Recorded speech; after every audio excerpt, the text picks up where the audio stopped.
Kisah Raja Charlemagne Karl Agung, penguasa kerajaan Franka 768-814, pendiri Kekaisaran Karolingia, masa kecil dan keturunan. Charlemagne, atau Karl Agung, lahir sekitar tanggal 2 April 747, kemungkinan di kota Aachen atau dekat Liege wilayah yang sekarang berada di Belgia. Ia adalah anak dari Raja Pepin yang pendek Pepin Taishort, raja pertama dari dinasti Karolingia, dan berterada dari Laon. Keluarganya adalah keturunan dari para pejabat tinggi istana kerajaan Franka, dan ayahnya sendiri adalah putra Charles Martel, pahlawan dalam pertempuran Tours yang menghentikan invasi Muslim ke Eropa Barat. Masa kecil Charlemagne tidak banyak didokumentasikan secara rinci, namun karena berasal dari keluarga bangsawan, ia kemungkinan menerima pendidikan khas aristokrat, belajar bahasa Latin, hukum gereja, retorika, dan seni perang. Meskipun dia tidak terlalu mahir dalam menulis, dia sangat tertarik pada ilmu pengetahuan dan kebudayaan. Menjadi Raja Franka 768, setelah Pepin wafat pada tahun 768, kerajaan dibagi antara dua putranya, Charlemagne dan Carloman.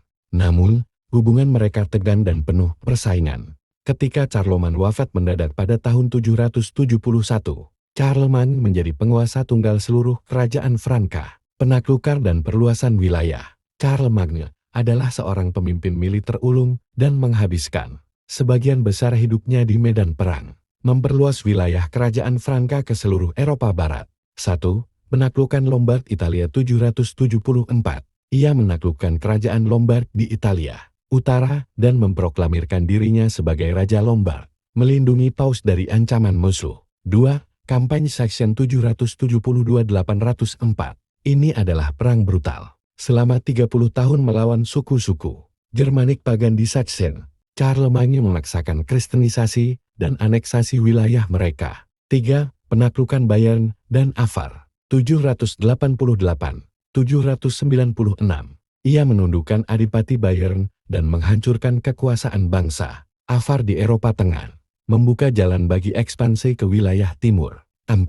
Perang di Spanyol 778 dan seterusnya. Ia melakukan ekspedisi ke Spanyol untuk melawan Muslim, tetapi sempat mengalami kekalahan di pertempuran Roncesvalles. Pas disinilah muncul legenda Roland, menjadi Kaisar Romawi suci 800. Puncak kekuasaan Charlemagne terjadi saat Paus Leo ketiga memahkotainya sebagai Kaisar Romawi pada hari Natal tahun 800 di Basilika Santo Petrus, Roma. Gelar ini menandai kelahiran kembali Kekaisaran Romawi di Barat dan awal Kekaisaran Karolingia. Ia dianggap sebagai pelindung gereja dan Kristendom Eropa. Tindakannya menggabungkan kekuasaan sipil dan religius menjadi model dasar bagi Kekaisaran Romawi suci di kemudian hari. Pemerintahan dan reformasi. Charlemagne bukan hanya penakluk, ia juga seorang reformator dan administrator ulung. Beberapa kontribusi pentingnya. 1.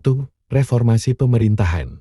Membentuk sistem misi Dominici, utusan kaisar untuk mengawasi para bangsawan dan menjaga keadilan. Menyusun hukum berdasarkan kebiasaan lokal, dengan kodifikasi hukum suku Franka dan suku-suku taklukan.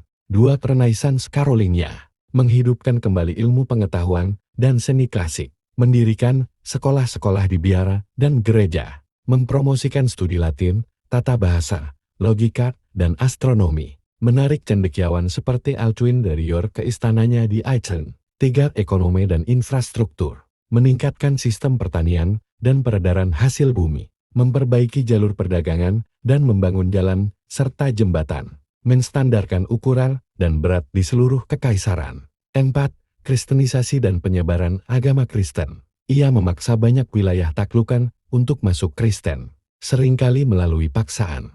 Membangun gereja-gereja, biara, dan mendukung kekuatan rohani sebagai alat stabilisasi wilayah. Akhir hidup dan warisan. Charlemagne wafat pada tanggal 28 Januari 814 di Aachen, kini Jerman, dan dimakamkan di Katedral Aachen yang ia bangun sendiri. Sebelum wafat, ia telah membagi kekaisarannya kepada putranya Louis yang Saler, yang kemudian menggantikannya. Warisan Charlemagne, pendiri Kekaisaran Karolingia, cikal bakal Kekaisaran Romawi Suci, dijuluki Bapak Eropa karena menyatukan sebagian besar Eropa Barat. Namanya diabadikan dalam penghargaan Uni Eropa, Penghargaan Karl der Grosse, Charlemagne Prize, meninggalkan pengaruh besar dalam politik, pendidikan, gereja, dan budaya Eropa abad pertengahan.